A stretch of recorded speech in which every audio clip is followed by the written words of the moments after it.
a través de su carrera, seguir el sueño de seguir educándose en este país,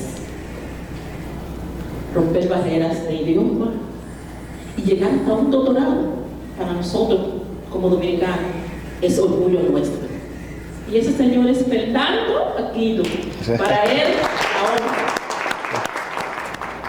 Muy buenas noches. Yo me siento muy halagado por la presidenta del Colegio Dominicano de Periodistas, Mirta Piña, que es una persona que tiene una trayectoria de servicio público encomiable. Realmente una persona que ha sido un ejemplo para nosotros los dominicanos que hemos venido aquí a este país a trillar un nuevo camino para nuestras comunidades. Así que Mirta, presidenta del Colegio Dominicano de Periodistas, muchas gracias por esta invitación, y con ella a toda la directiva del Colegio Dominicano de Periodistas, Carlos Acevedo, que está aquí con nosotros, y los demás compañeros miembros de la directiva del colegio, y a todos ustedes por estar aquí esta noche. Yo sé que no es fácil llevar a la gente a escuchar conferencias ni charlas, pero los que van son los buenos, y yo me siento realmente muy agradecido de contar con la presencia de ustedes aquí, que se hayan trasladado de su casa. Yo voy a tratar de que este tiempo que vamos a pasar aquí sea un tiempo fructífero. ¿Okay? Así que muchas gracias. Yo me voy a sentar porque creo que sentado es un poco mejor, ¿verdad? Que tengamos este intercambio. Yo hice algunas notas para guiarme, no es que yo no escribí un discurso, pero hice algunas notas para guiarme, ¿verdad? En las cosas que vamos a conversar aquí esta noche, y el tema que nos trajo a este salón es un tema muy importante. Los Estados Unidos está viviendo un momento histórico. Nosotros somos testigos de un momento histórico en los Estados Unidos. Pero es un momento, y probablemente dentro de algunos años eso va a ser historia. Sin embargo, las consecuencias de este momento para los que todavía estemos vivos dentro de algunos años van a depender de lo que nosotros hagamos ahora, de cómo nosotros respondemos a este momento. Yo voy a empezar con el tema que nos trae aquí esta noche, es el tema sobre los medios de comunicación en la época de Donald Trump.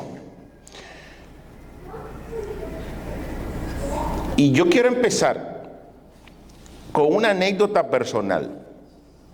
Cuando yo era reportero del diario La Prensa, en el año 2003, muchos de ustedes estaban aquí en la ciudad de Nueva York en ese año, el 2003. Yo no sé si Miguel Martínez todavía estaba en el Consejo Municipal, pero creo que sí.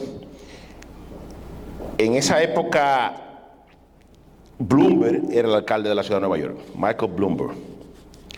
Yo estaba asignado como reportero político del diario La Prensa en el Room 9. El Room 9 es la sala de prensa de la alcaldía, donde se sientan los diferentes medios de comunicación que cubren el gobierno municipal. Y ahí tienen una oficina o un escritorio, el New York Times, la Associated Press, el Daily News, el New York Post, y el diario también tenía su escritorio ahí, y yo era el que estaba a cargo de eso. Y resulta que un día viene una de las secretarias de prensa de Bloomberg y me dice que había una noticia muy excitante para los latinos, y que era una cosa que venía a traer muchas cosas buenas, y me dio una nota de prensa sobre una orden ejecutiva que había emitido el alcalde Bloomberg sobre los inmigrantes. Y obviamente que la nota de prensa, todo lo que decía eran maravillas. Cómo esta orden ejecutiva iba a ser tan beneficiosa para los inmigrantes, bla, bla, bla. Y yo le dije a ella que yo quería ver la orden ejecutiva. Y ella me dijo que no, que la orden ejecutiva no la estaban compartiendo con los medios de comunicación, que nada más era como se para Trump así con la orden ejecutiva, ¿verdad? Más o menos es el equivalente. Y yo dije que yo no iba a escribir nada sobre eso, y ella estaba preocupada porque el diario era el principal periódico hispano, ¿verdad? Quería que yo escribiera algo. Mi editor en el diario estaba incómodo conmigo porque él quería que yo escribiera algo esa misma tarde. Y yo, como siempre he sido un poco rebelde, que traje eso desde allá de mi campo en la República Dominicana, dije que no lo iba a escribir hasta que yo no viera la orden ejecutiva, porque yo tenía sospechas de que esa orden ejecutiva no era lo que ellos estaban diciendo en esa nota de prensa. Entonces yo comencé a ver cómo yo podía conseguir la orden ejecutiva, porque yo sé, y Miguel me ayudó en algunos casos en el que yo necesitaba información de adentro y no había cómo conseguirla. Yo llamaba a una gente de los que estuvieran adentro. Yo me acuerdo que Miguel una vez me dio a mí un estudio que se había hecho sobre la comunidad dominicana, que me lo habían negado porque supuestamente se lo habían dado al New York Times, y la persona, el grupo que lo hizo no me lo quería dar a mí porque el New York Times era que lo iba a hacer. Yo me acuerdo que Miguel me dijo, yo te lo doy. Y nosotros hicimos un tremendo trabajo. Eso fue un paréntesis que hice ahí. Bueno, pues entonces yo llamé a un concejal que había estado en las discusiones sobre esa orden ejecutiva, Irán Monserrate, en ese momento. Ustedes todos conocen a Irán Monserrate. Irán me dijo a mí, tú tienes material colgante, me dijo, para cambiar las palabras sobre lo que me dijo. Me dijo, ¿tú tienes material? Y yo le dije, sí, más que tú. Y él me dijo, pues ven por aquí que te voy a dar la orden ejecutiva. Fui al 250 Broadway, me dio la orden ejecutiva y, señores, esa orden ejecutiva lo que estaba era autorizando a la policía y a las agencias de la ciudad a cuestionar el estatus migratorio de todas las personas latinas en esta ciudad. Fue la orden ejecutiva número 34 del año 2003. En mayo de 2003. Y quizá ustedes no se acuerdan de eso. Yo hablé con el editor, yo era un poco rebelde, pero también era porque tenía el respaldo del editor del diario, del director. Y yo le dije que yo no iba a escribir esa tarde, que yo tenía que ver la orden, y el director me dijo, haz lo que tú quieras, yo confío en ti. Bueno, pues al otro día yo hice la historia en el diario, le dieron la primera plana. Los demás reporteros de los demás periódicos, me acuerdo Michael Cooper del New York Times, David Santonsalve del Daily News, Tim de AP, me dijeron, ¿y qué es lo que tú estás haciendo? Porque ellos habían escrito basado en la nota de prensa que le habían dado. Estoy hablando de los medios más grandes. Y pensaban, como yo era el hispano que estaba ahí, este tipo está loco. Y nosotros sacamos, pero ellos no tenían la orden ejecutiva y yo la tenía. Entonces yo saqué la historia, fue la portada en el diario al otro día otra vez la portada, y al otro día otra vez la portada. Y al tercer día la nota la recogió el New York Times.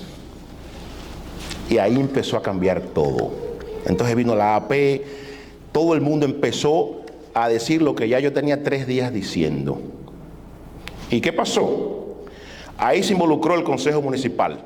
Ahí se involucraron las uniones, ahí se involucró todo el mundo, porque la ciudad de Nueva York no podía permitir cambiar la mística de la ciudad de Nueva York como ciudad santuario y darle orden a la policía y a todas las agencias municipales a que cuestionaran el estado migratorio de la gente. Y Bloomberg, después de toda la presión que se le hizo, cambió la orden. Y entonces, como a los 4 meses, en octubre, emitió la orden ejecutiva 45, cambiando la orden ejecutiva 34. Eso es parte de la historia de Nueva York. Y yo estuve en el medio de todo eso.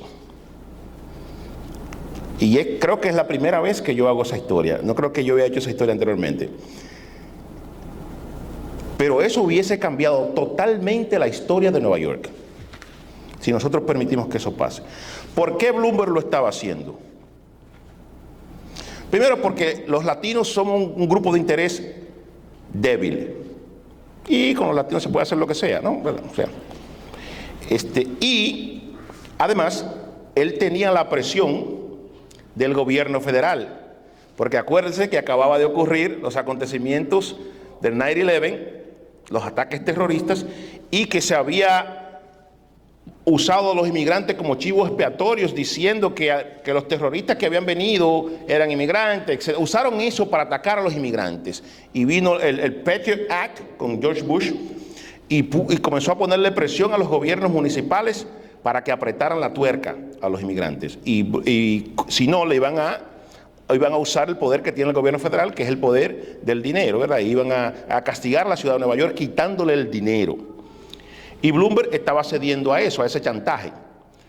Sin embargo, la ciudad de Nueva York fue capaz de revertir esa orden ejecutiva y volver a enderezar las políticas de Nueva York como ciudad santuario. Ahí empezó todo eso. ¿Y por qué yo hago esa historia? Yo hago esa historia porque cuando nosotros pensamos en el poder del periodismo, muchas veces nos llega a la mente Watergate o The Pentagon Papers o por qué Richard Nixon tuvo que renunciar por la presión mediática, etcétera. Pero muchas veces no contextualizamos el poder de la prensa dentro del contexto de la gobernabilidad. El poder de los medios de comunicación dentro del contexto de la gobernabilidad, que en este país tiene una historia bien larga. Una historia que va mucho más allá de la independencia de los Estados Unidos. Comencemos con lo que pasó en este país con el stamp tax, el impuesto al timbrado, que ocurrió después de la guerra entre los ingleses y los franceses. Ya en esa época, estamos hablando del 1765, ya en esa época aquí habían periódicos, muchos. Las colonias ya tenían periódicos. Y los ingleses, como quedaron maltrechos económicamente, aunque ganaron la guerra a los franceses, que es una guerra que también se llamó indo-francesa, ¿verdad? La guerra india francesa, porque los indígenas que ya estaban aquí en este país se involucraban en las guerras, o en uno o en otro bando, tratando de sobrevivir. Los ingleses comenzaron entonces a apretarle la tuerca a las colonias y fue el primer impuesto realmente significativo que le pusieron a las colonias fue el Stamp Act. ¿Qué era ese impuesto? Eso era un impuesto para grabar todos los materiales impresos. Todo lo que fuera impreso tenía que pagar ese impuesto. Bueno, ¿a quién estaba afectando eso directamente? A los medios de comunicación que existían en esa época, a los periódicos que existían en esa época en Nueva York, en Virginia, en Connecticut, en Pensilvania. ¿Y qué tuvo eso como consecuencia? Bueno, que los medios de comunicación se pusieron del lado de los grupos revolucionarios y estuvieron al lado de los grupos revolucionarios peleando por la independencia de los Estados Unidos. Entonces, la historia de los Estados Unidos, señores, la historia de la formación de los Estados Unidos, están los periódicos de esa época, porque después de ganarle la guerra a los ingleses, vino el debate de qué tipo de gobierno se quería en los Estados Unidos. ¿Qué tipo de gobierno queríamos en los Estados Unidos? No queríamos un reinado, ¿verdad? Porque estábamos independizando de ese reinado. Queríamos un gobierno diferente. Pero ¿dónde se debatieron esas ideas? En los periódicos.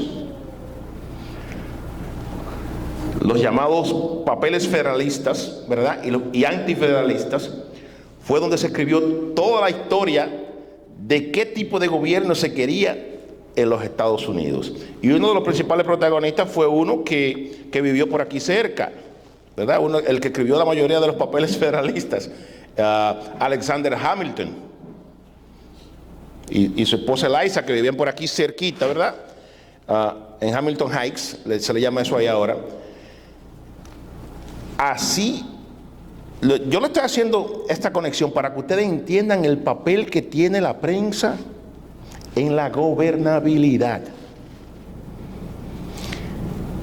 Y después yo le voy a decir por qué la prensa puede ser muy negativa o muy positiva para la gobernabilidad, ¿verdad? Entonces, se forma el gobierno, que se forma, pero después de una discusión amplia en los medios de comunicación de qué tipo de gobierno queremos, se decide que se quiere un gobierno en donde hubiesen mecanismos que pudieran confrontarse uno con otro.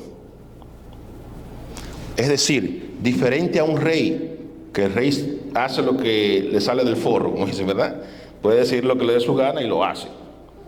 Pues aquí se forma lo que es hoy la democracia moderna más vieja del mundo. Es la democracia de Estados Unidos, para que lo sepan. No es en Grecia que está, ni en Egipto. Es la democracia moderna más vieja del mundo, está en los Estados Unidos.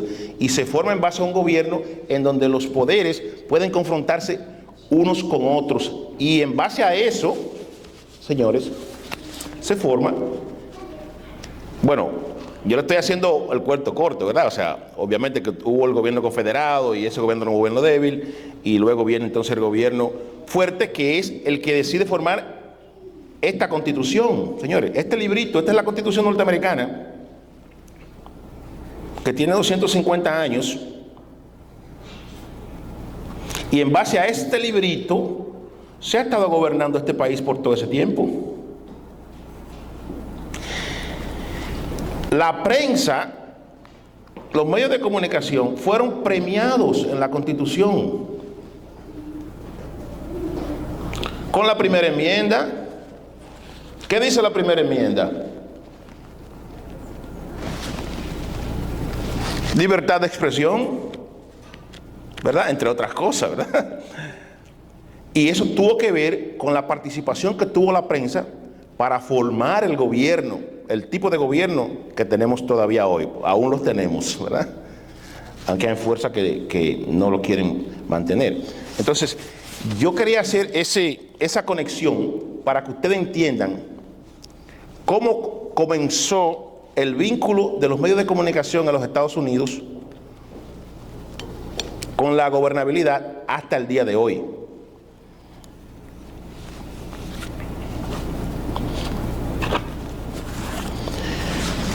Uno de los problemas que estamos viendo hoy tienen que ver con la polarización, que es un problema que comenzó hace mucho tiempo, pero que se agravó gradualmente. Porque cuando se fundó este país, en base a esta constitución, los partidos políticos no existían. Esta constitución no menciona partidos políticos. Vinieron después. ¿Qué tanto después? Después que George Washington, que fue el primer presidente de los Estados Unidos, decidió que se iba para su casa. Gobernó 2 veces, dijo que se iba para su casa, y entonces ahí mismo surgieron los partidos políticos, porque él era una figura omnipresente, era una figura tan fuerte que nadie le iba a disputar su deseo de ser presidente. Si hubiese querido seguir siendo presidente, lo hubiese logrado. Pero él decidió que 8 años eran suficientes, se fue para su casa y estableció una norma en los Estados Unidos. Una norma que duró hasta hace poco, hasta que uno de los Roosevelts, los Roosevelt eran muy ambiciosos, Teddy, el tío, ¿verdad? Y el sobrino, que fue el único presidente que ha sido electo en los Estados Unidos 4 veces. Y ahí vino entonces la enmienda que decidió, la enmienda número 20, que es una enmienda que va a estar en la palestra ahora durante la época de Donald Trump. Porque Donald Trump sigue bromeando con que él puede ser presidente otra vez. Pero la enmienda número 20 establece claramente que un presidente de los Estados Unidos solamente puede ser electo 2 veces. Y eso tuvo que ver con la ambición de Roosevelt de poder, que violó esa norma que Washington había establecido y siguió en el poder porque era muy popular. Y además los presidentes siempre tienen una ventaja. Si quieren seguir, muchas veces tienen la ventaja de seguir porque tienen el dinero y tienen mucho poder. Entonces, el país decidió establecer esa norma. Pero lo que yo quería decir era que al construirse el sistema de check and balances, o sea, cuando los poderes se pueden confrontar uno con otro y que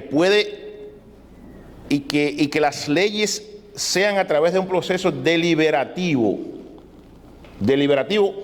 entre los poderes, las cámaras, ¿verdad?, legislativas y el Poder Judicial, y luego el Poder Judicial, ¿verdad?, Poder Legislativo, Ejecutivo y Judicial, pero además el otro poder, que no es un poder oficial, pero sí es un poder que está siempre latente, que es el poder de los medios de comunicación.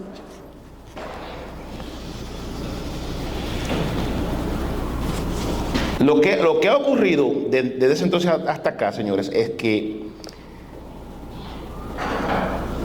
gradualmente la creación de los partidos políticos ha ido convirtiendo esa separación de poderes en una separación de partidos.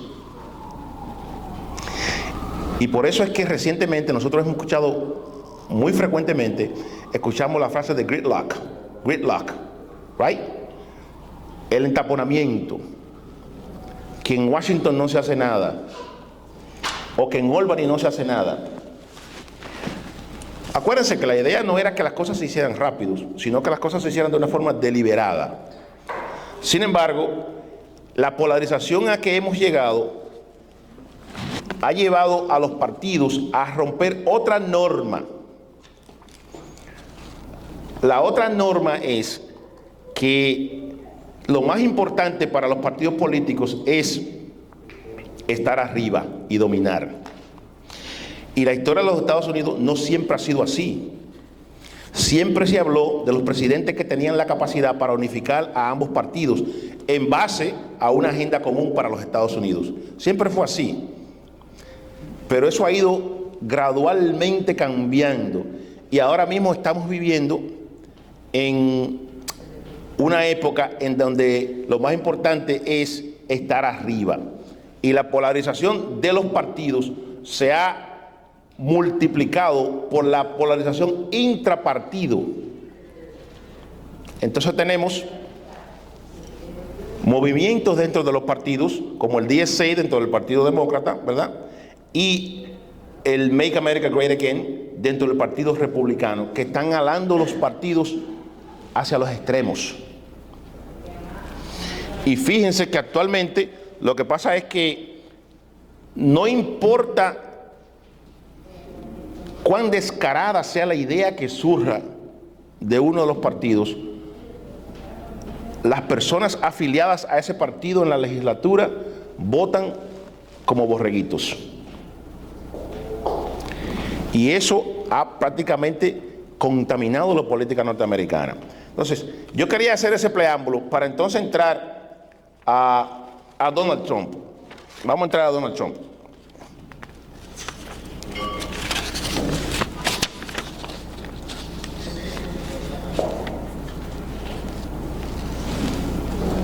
Los medios de comunicación en este país siempre han tenido un poder preponderante, como dije. Pero los medios de comunicación en el país han sido afectados por la tecnología. Muy afectados por la tecnología porque teníamos los periódicos, ¿verdad?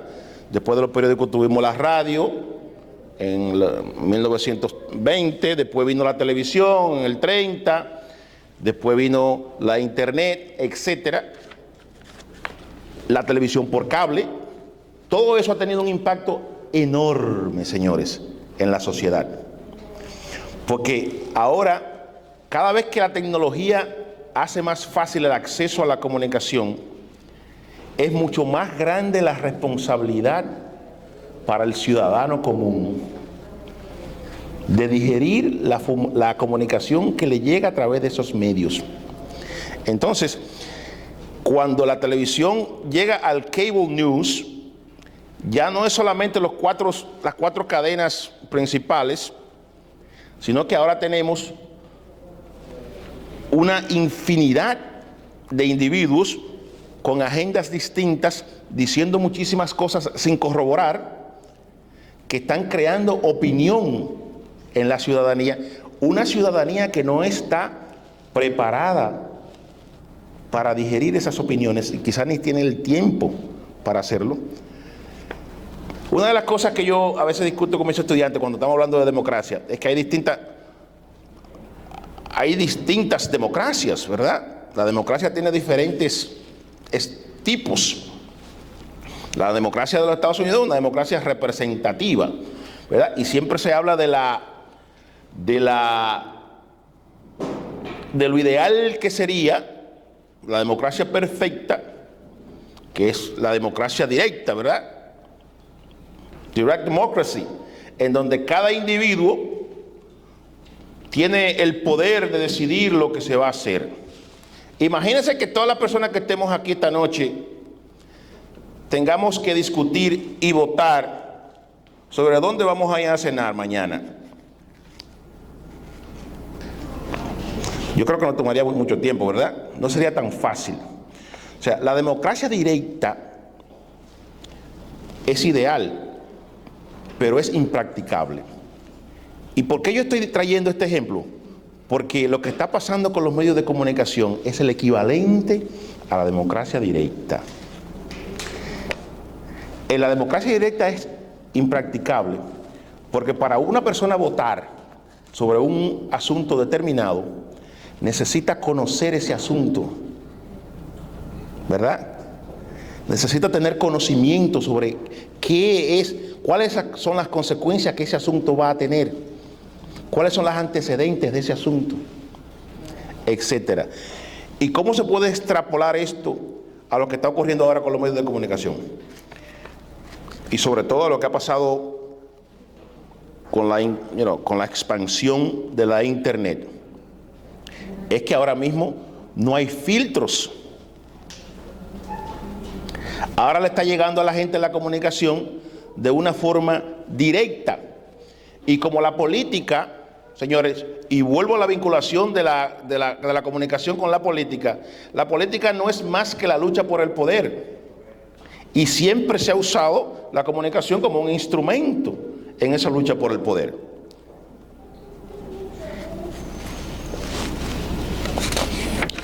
Y si ustedes se fijan en lo que está pasando ahora,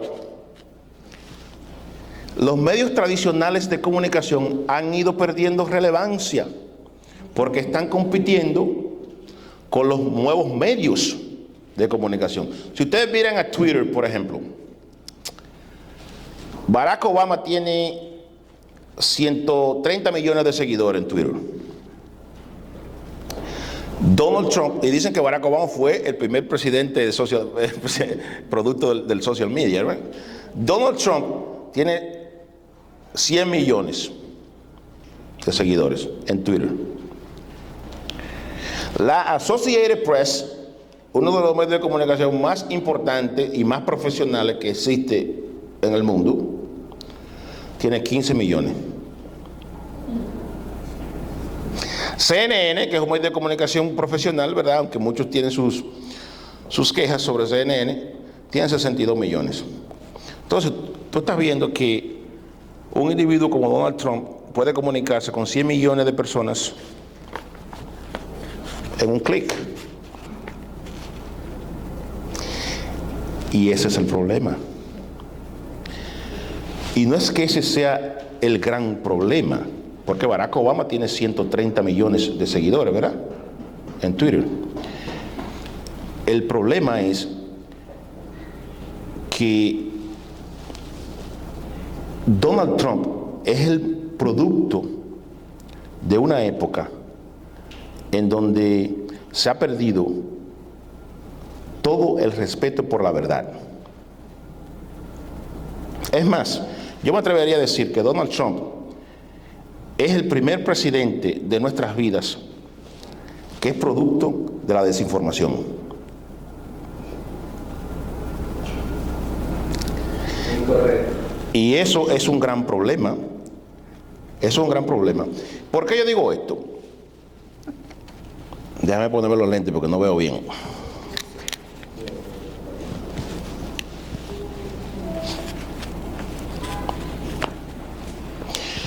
Hay un argumento de que social media, los medios sociales, son el peligro más grande para la democracia. Y eso tiene que ver precisamente porque se supone que la democracia no es perfecta, señores, pero la democracia se resuelve con más democracia. Pero a la social media se le atribuye eso precisamente por la falta de veracidad en social media. Hay un estimado de que entre el 60 y el 70% de lo que se distribuye en los medios sociales es falso. Entonces, eso es un gran problema para la democracia, porque está a la gente llevando la información que lo va a llevar a tomar una decisión basada en información falsa. ¿Por qué Donald Trump es producto de la desinformación? ¿Quiénes son los aliados de Donald Trump? Su principal asesor y luego jefe de la Casa Blanca fue Steve Bannon. Steve Bannon creó un nombre en base a un medio de comunicación que es súper reconocido, el que no lo quiere saber porque no quiere, como medio de comunicación que distribuye teorías conspirativas y falsas, Breitbart. Pero aparte de eso, es un medio multiplicador de teorías conspirativas y falsas. ¿Quiénes son los principales aliados y socios de Donald Trump e incluso funcionarios? La gente de Fox News. Fox News fue una empresa que se formó y que creció. No, la pregunta van después, por favor. La pregunta van después, escúchame.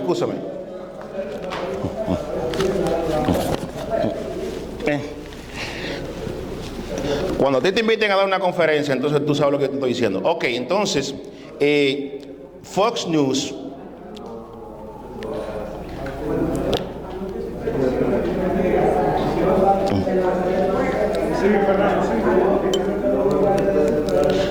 después yo tomo las preguntas. Yo puedo tomar cualquier pregunta después, señores, no se desesperen.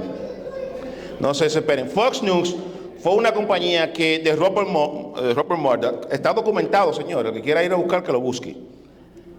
Fue una compañía que creció, parte del cable news, que creció en base a las noticias falsas y noticias de desinformación. Eso está claro. Y esos son los principales, y hay libros escritos sobre eso, que son verificables. Esos son los principales aliados del presidente de los Estados Unidos e incluso parte de su gabinete. Peter Hegseth es el Departamento de Defensa ahora mismo, el secretario de Estado de Defensa. Es un comentarista de Fox News. Okay. Elon Musk es dueño de Twitter y es una persona conocida por desinformar a la gente. Bueno, Elon Musk fue que comenzó, o mejor dicho, que hizo eco de la información sobre los haitianos que se comían los animales en Springfield, Ohio.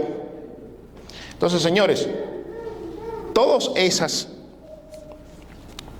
datos apuntan a que nosotros estamos realmente en una época de la desinformación y que, como resultado de eso, estamos eligiendo representantes nuestros que están desinformando al país. Cuando yo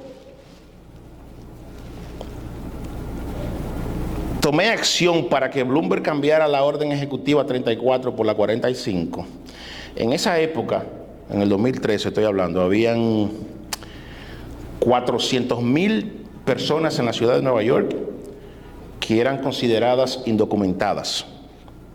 ¿Quiénes eran esas personas en esa época? Eran los dominicanos. Estamos hablando del 2003. Dominicanos.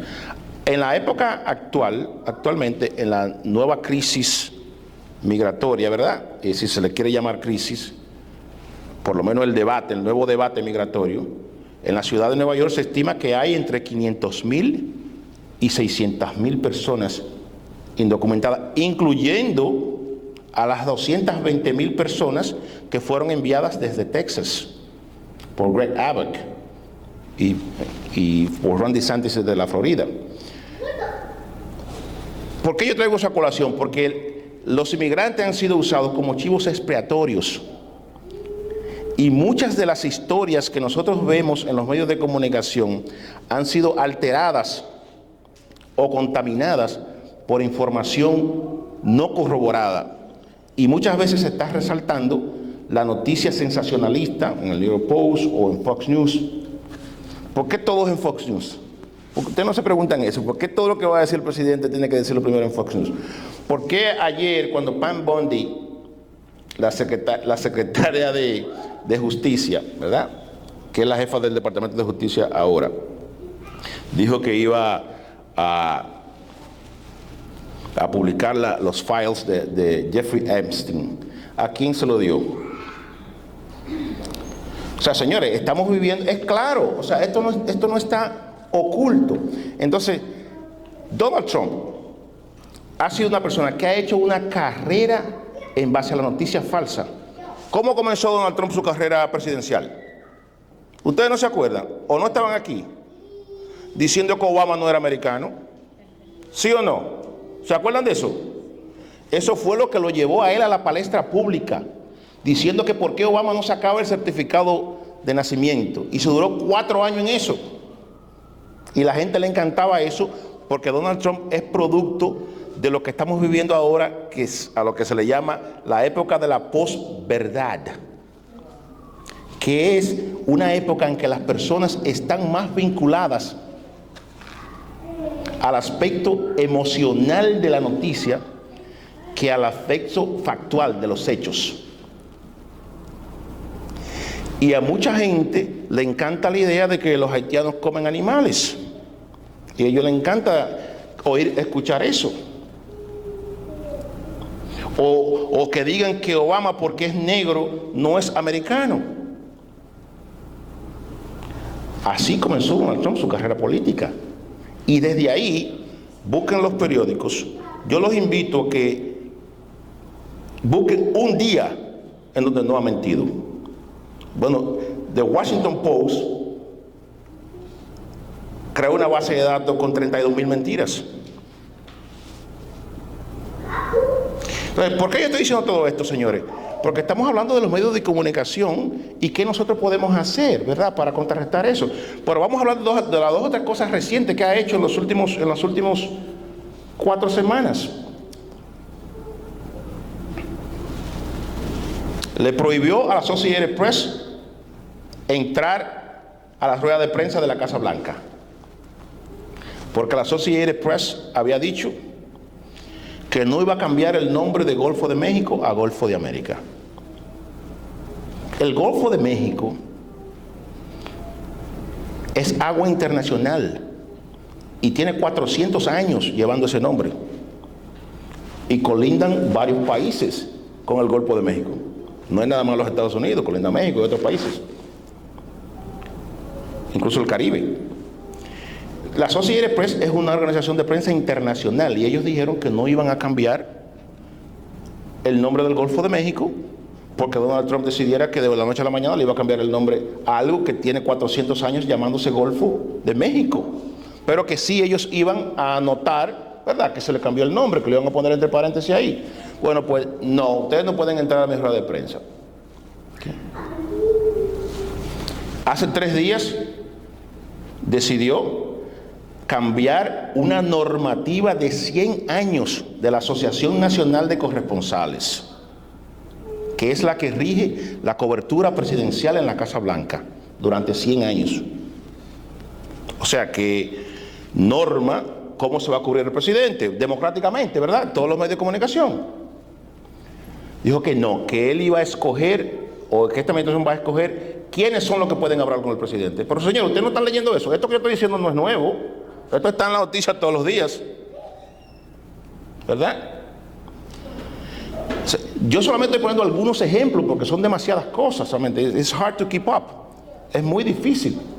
O sea, entonces, Donald Trump le ha declarado una guerra a la prensa, y eso está también documentado, diciendo que la prensa es enemiga del pueblo.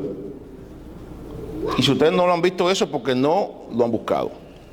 Entonces, estamos ante un individuo que se ha beneficiado de los cambios tecnológicos de la prensa, ¿verdad? Que le han dado la oportunidad de comunicarse con el pueblo, no solamente a él, a Barack Obama y a los demás, directamente con el pueblo, ¿verdad? Hacer una conexión directa con el pueblo a través de los medios de comunicación sociales, y eso le permite también ejercer un comportamiento populista. ¿Qué es el populista? El populismo es sencillamente hacer un puente entre las instituciones y la gente, pasarle por encima a las instituciones. ¿Y por qué entonces se está diciendo que él está exhibiendo un comportamiento autoritarista? Porque eso es lo que hacen los regímenes autoritaristas. Los regímenes autoritaristas lo que tratan es de escaparse a los demás poderes. O sea, cuando una persona es un dictador o es una persona que tiene aspiraciones autoritarias, lo que trata es de quitarle poder a los demás poderes, ridiculizarlos, ¿verdad? Minimizarlos y tratar de hacer un contacto directo con la gente. Porque yo vengo a salvar a la gente y estas instituciones que están aquí no están haciendo su trabajo. Pero eso va en total contraproducencia con lo que comenzamos a hablar al principio, que es el sistema gubernamental norteamericano, que es un sistema de checks and balances, en donde los poderes tienen que confrontarse unos con otros, y por eso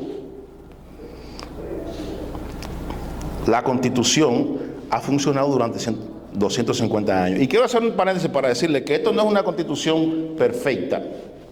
Realmente, esta Constitución es una Constitución que fue hecha para hombres ricos blancos. ¿Okay? Y es una Constitución que sancionó la esclavitud, o sea, endosó la esclavitud.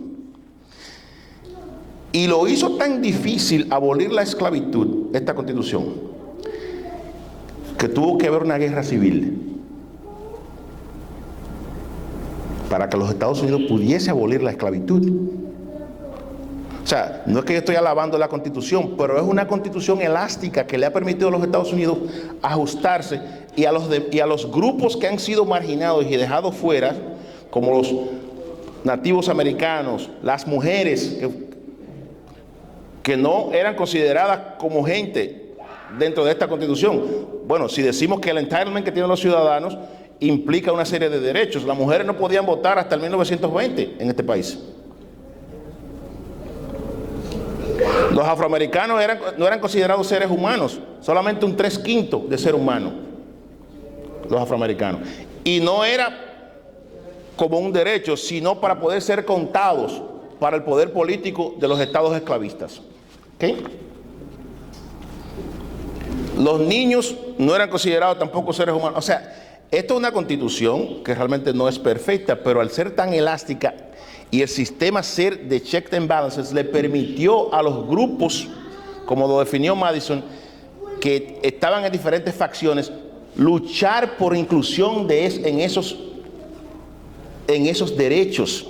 Y eso le permitió a los afroamericanos luchar por su derecho, a las mujeres luchar por su derecho, y todos los grupos, uno tras otro, luchar por su derecho. Y la prensa ha jugado un papel determinante en todo eso, y se le ha dado el crédito, ¿verdad? Por eso es tan preocupante lo que está pasando ahora, en donde hay un gobierno que abiertamente está avasallando a la prensa profesional, señores, a la prensa tradicional. ¿Okay? Entonces, ¿qué se puede hacer en cuanto a eso?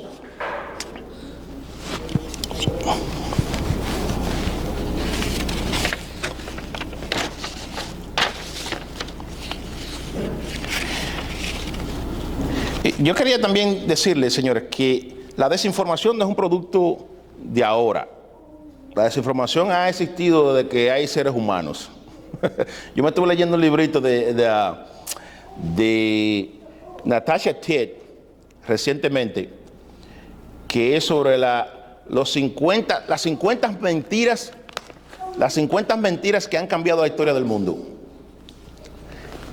documentando cómo desde 500 años antes de Jesucristo el mundo ha estado tomando decisiones basadas en mentiras, en falsedades. Señores, vivimos en un mundo en que la gente le tiraba piedra y quemaba mujeres en una plaza pública, y que porque eran brujas.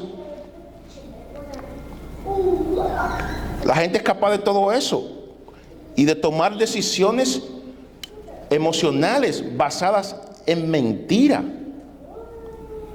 Y eso es lo que estamos viendo ahora. Entonces, ¿cómo podemos contrarrestar eso?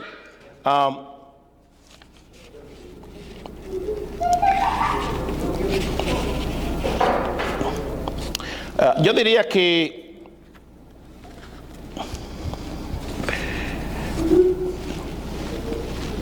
una de las cosas más importantes que un periodista puede hacer es educarse a sí mismo. Es educarse.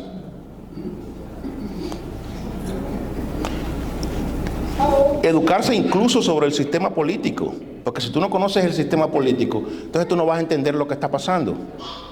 Si hoy, como dijo por ejemplo Donald Trump, acaba de firmar una orden, aunque no puso la fecha en cuando se va a poner ejecución, para declarar el inglés como idioma oficial de los Estados Unidos.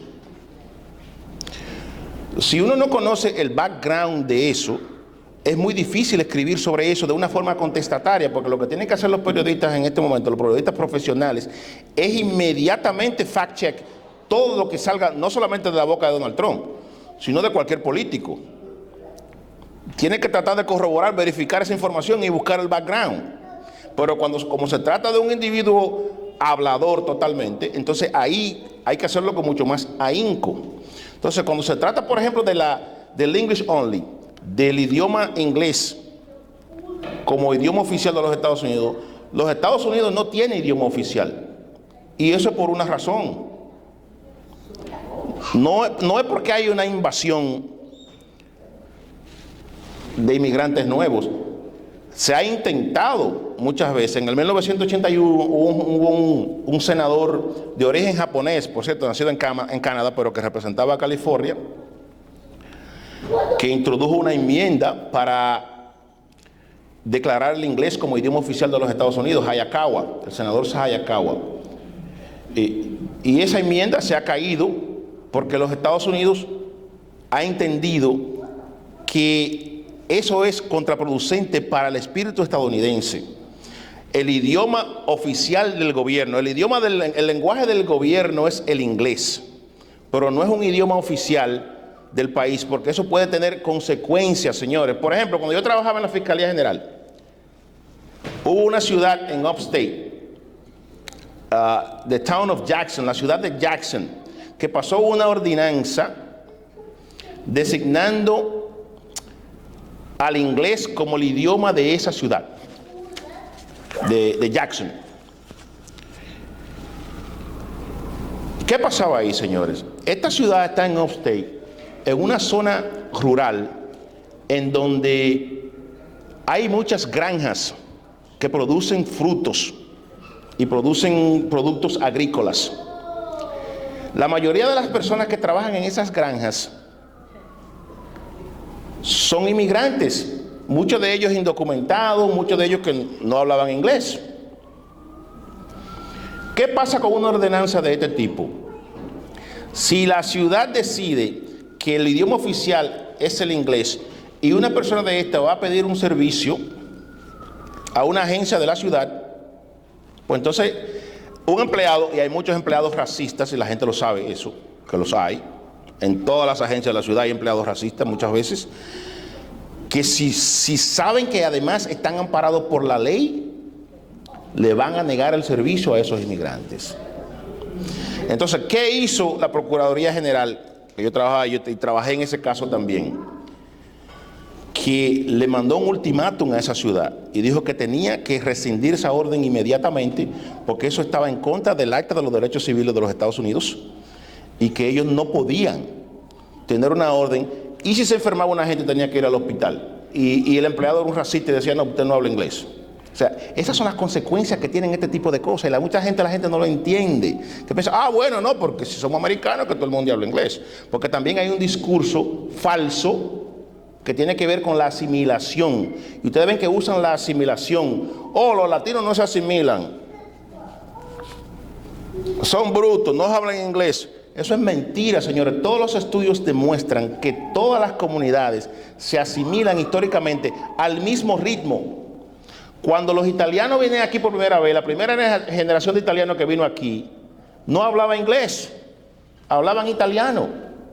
Los hijos de ellos, bueno, ya hablaban un poco de inglés. Los hijos de los hijos, pues, inglés. Lo mismo pasa con los dominicanos, o con los colombianos, o con los ecuatorianos. Los papás llegan, no hablan inglés, pero los hijos van a hablar inglés. Es exactamente lo mismo, pero se le quiere vender la idea al país de que los latinos son inasimilables. ¿Por qué? Señores, este es un país racista. Y el que no lo quiere entender es porque no quiere, porque la Constitución lo estableció. Este es un país que fue designado para los blancos. Y un país que rechazó a cada grupo que vino después, incluso basado en asuntos religiosos, porque acuérdense que el primer grupo que vino fueron los WASP, ¿verdad? Los protestantes anglos, blancos. Y ese grupo se encargó de rechazar a todos los otros grupos que venían. Pero eso paró después. Eso paró porque se dieron cuenta que si querían aprovechar la racialización de la política, había que darle entonces una categoría, un label al color de la piel, y ya todo el que llegue de Europa y que sea blanco, pues entonces es parte de esta sombrilla. Y la gente no se ha dado cuenta de eso, señores. Es un país profundamente racista, que está rechazando. ¿Cuándo comenzaron a surgir todas las leyes antimigrantes? A partir de 1965. ¿Quién llegó aquí en el 1965? ¿Quiénes vinieron en el 1965? Los latinos. Porque la ley del 1965 cambia la ley de 1924, que era la ley de cuota, que era una ley que beneficiaba automáticamente a los blancos europeos. No existían las leyes que existen ahora antimigrantes. Existen después de 1965. Entonces, eso es importante todo eso entenderlo. Entonces, uno de mis consejos es, hay que tratar de educarse. Una de las presiones a las que no pueden ceder los periodistas de ahora es a la presión que ponen los medios sociales. Que los medios sociales ponen una presión de salir primero. Entonces todo el mundo quiere salir primero. Y ustedes se fijan, señores, pero en Facebook a cada rato matan al Papa y matan a Pepe Mojica y hacen, o sea, y muchas veces, si tú no sabes que es basura la mayoría de lo que sale en Facebook, tú lo crees. Entonces, los periodistas tienen que ser muy cuidadosos en no tratar de ser primeros, sino más bien tratar de tener un análisis corroborado o corroborable de las cosas que hagan.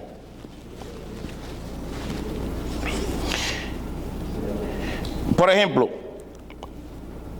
si nos ponemos a ver la inundación de órdenes ejecutivas que hemos tenido en los últimos 3 semanas, y tú no conoces los procesos que llevan a debatir una orden ejecutiva, o el proceso de judicial review, el poder que tiene el Poder Judicial, etcétera, de cada una de esas órdenes ejecutivas, entonces tú no vas a estar informando a la gente, porque tú lo que estás diciendo es, bueno, mira, hoy ya no se va a poder hablar, ya el inglés es el idioma oficial, porque hubo una orden ejecutiva. Señores, muchas de esas órdenes ejecutivas son basura para el zafacón. Y eso ya lo vimos en el primer periodo. ¿Por qué? Porque una orden ejecutiva tiene que tener un legal muster, tiene que tener un razonamiento legal comprobable ante una corte. Sin embargo, yo lo que decía ahorita era de la responsabilidad que tiene la gente es que cuando una noticia sale, el público está indefenso. Está creyendo lo que le están diciendo. Y después está confundido. Entonces, por eso es que se puede llegar a la conclusión de que estamos viviendo en una época en donde la desinformación está ganando el pleito. Y son los periodistas los que tienen la responsabilidad de poner la resistencia, ¿verdad? Tratando de que sus informaciones sean verídicas, sean corroborables. Yo voy a terminar diciendo que yo creo que todo esto es un momento. Yo creo que América va a sobrevivir este momento. Yo creo que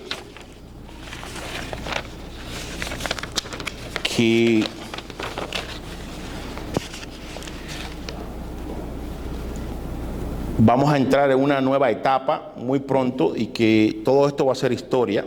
Puede ser una historia un poco dolorosa porque puede tener consecuencias, pero yo no creo que esto es, como algunos están prediciendo, el fin de la democracia, el fin de América, etc. Por la razón siguiente. Primero, la Constitución de los Estados Unidos es muy difícil de cambiar. Para tú crear una nueva enmienda, tú necesitas las 3/4 partes del Congreso.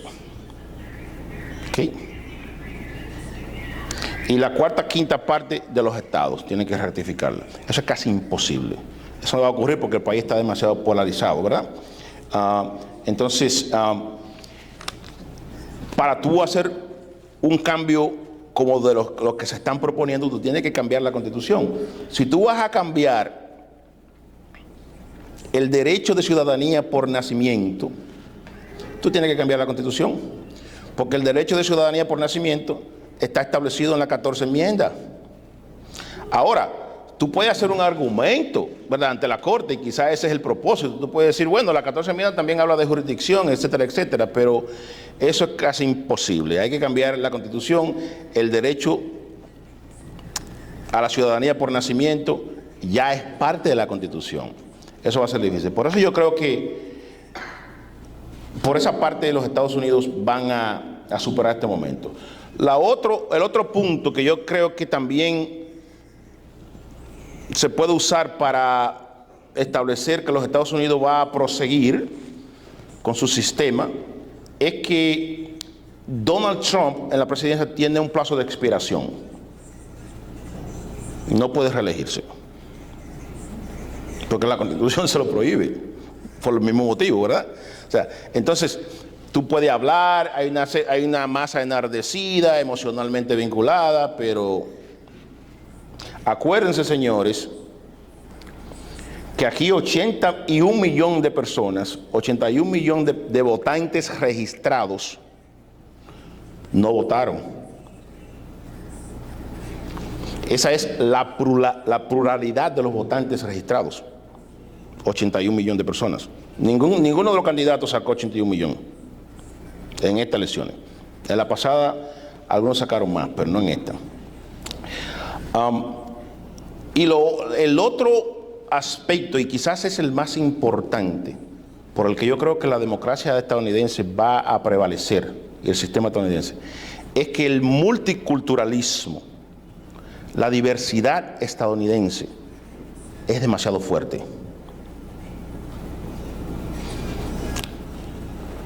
O sea,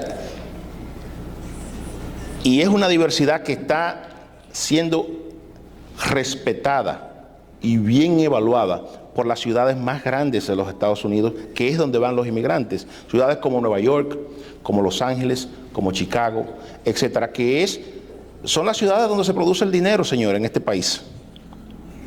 O sea, la diversidad en este país está tan enraizada y es tan importante para la economía de los Estados Unidos que sería casi imposible los Estados Unidos convertirse en un país en donde la diversidad sea relegada a un segundo plano, como se está intentando hacer, ¿verdad?, a través de los ataques a los programas de DEI, ¿verdad? Que todas estas cosas, señores, ameritan una discusión muy profunda porque no se pueden resolver con enunciados, pero tienen una explicación muy profunda en el interés de muchas personas que sienten que los Estados Unidos se le está yendo de las manos porque entienden que los Estados Unidos fue un modelo de país europeo. Y hay la gente, por ejemplo, del Renaissance Project, lo dicen a la franca. O sea, este es un país que se cree, es un país europeo y ahora este país se está yendo de las manos. ¿Okay? Pero imagínense ustedes, señores, un país europeo en América. O sea que nosotros los americanos, nosotros somos americanos, ¿verdad? El Caribe es parte de América y Latinoamérica. Tenemos menos derecho que un grupo que vino de Europa y conquistó la tierra por la fuerza, masacró a 6 millones de nativos, esclavizó, trajo esclavos desde África, etcétera. Entonces, eso es lo que se está debatiendo, señores, en este país. Es eso lo que está detrás de todo eso. Y cada vez que sale una orden ejecutiva, hay algo de eso detrás. Pero esto es un tema que va mucho más allá del presidente. Para mí, el presidente de los Estados Unidos en estos momentos no es la causa de lo que está pasando. El presidente es un síntoma de lo que está pasando. Entonces, lo más importante es la educación y también el apego al periodismo clásico, que es el apego a la verdad. Así que con eso, señores, muchas gracias y estoy dispuesto a contestar cualquier pregunta. Sí, sí, señor. Bueno, los periodistas que están aquí, anímense y los que no sean periodistas que tengan alguna inquietud dentro del orden, por favor, anímense. Sí, adelante, Piña, y después Escaño. Muy buenas noches, muy buenas noches. Realmente quiero felicitarte por esa intervención, una conferencia que nos llena realmente, que nos da la información que hemos buscado. Pero yo quiero decir algo en torno a algunos aspectos, cuando tú señalabas el asunto de la ciudad santuario, porque yo estuve en una reunión casualmente con el exalcalde David Dinkins, que está en cáncer. Estábamos todos los dirigentes de la 1199 y se le estaba buscando un nombre a la ciudad y le queríamos llamar Noble, Ciudad Noble. No nos pusimos de acuerdo en ese entonces y desde aquí hubo un grupo de dominicanos como José Elio Marte, el ex concejal Guillermo Linares y el doctor Antiguo participamos en esa reunión. Yo creo que el nombre de Ciudad Santuaria surgió en Nueva York con la pasada administración de Billy Blasio. Billy Blasio es el que trajo el nombre de Ciudad Santuaria. Y hay algunos aspectos que quizás me gustaría más luego conversar contigo con a la política emocional y a la política de la coyuntura social que está viviendo Estados Unidos de la elección del presidente Donald Trump. Muchísimas gracias. Te felicito. No, gracias. Déjame hablar un poco, déjame referirme a lo de la ciudad santuario, que está vinculado a lo que nosotros tenemos que aprender, que es al sistema federalista de los Estados Unidos. Los Estados Unidos es una república compuesta, es decir, no es una república homogénea al estilo Montesquieu, ¿verdad? Y las repúblicas europeas, sino que es una república compuesta. Por eso fue el primer experimento democrático, el más viejo de la época moderna, el de los Estados Unidos. Lo que quiere decir eso es que los Estados Unidos es un engranaje gubernamental que incluye poderes al nivel federal y poderes al nivel estatal y municipal. Entonces, lo de la ciudad santuario, creo que fue un poco antes, pero Di Blasio sí asumió eso como parte prioritaria de su agenda. Pero la ciudad de santuario, como se explican, es a través del federalismo norteamericano, en el sentido de que los estados tienen todo el poder que no se ha delegado al poder federal. Eso está establecido en la enmienda número 10. Hay un poder que tienen los estados que se llama police power, que es el poder del bienestar de las personas que viven en su territorio, no importa que sean documentados o indocumentados, y el gobierno federal no puede interferir en esos poderes. Por eso, ahora mismo tenemos un gran ejemplo de federalismo. Eso es lo que le ha permitido a los estados crear lugares santuarios, o se le puede llamar de otra manera. Lo de santuario yo creo que tiene que ver más con el término religioso, porque un santuario se supone es un lugar en donde se protege, ¿verdad? Eso está vinculado con la religión, en donde va una persona desamparada y se le protege en la iglesia, ¿verdad? Es un término que está vinculado a eso, pero más bien en términos prácticos, es el poder que tienen los estados para defender a su gente y a su economía. Por ejemplo, la ciudad de Nueva York, sin los inmigrantes trabajando. Imagínense eso. ¿Cómo funcionarían los restaurantes? ¿Cómo funcionaría todo en la ciudad de Nueva York sin los inmigrantes? O sea, lo que está haciendo Nueva York no es solamente porque Nueva York es una ciudad humanitaria, es también porque la ciudad de Nueva York está defendiendo sus intereses. Incluso con los programas sociales como del Medicaid, por ejemplo. ¿Qué le conviene a la ciudad de Nueva York? ¿Que un inmigrante ande por ahí enfermo con el flu o que vaya allí y se cure? ¿Que se cure? Entonces, mucha gente no entiende el interés implícito que hay en establecer esas protecciones a esos grupos de inmigrantes. Entonces, por eso te quería contar esa parte de la pregunta, que no es un capricho, es algo que está establecido en la Constitución de los Estados Unidos. El otro ejemplo que te quería dar en cuanto al poder de los estados frente al poder federal, lo vamos a ver ahora con el asunto del congestion pricing. Lo vamos a ver ahora. O sea, eso está en la Corte. Vamos a ver si es verdad que el presidente o el gobierno federal, en este caso, no lo vamos a personalizar, tiene el poder de eliminar ese proyecto. Eso es una pregunta de federalismo, ahí mismo.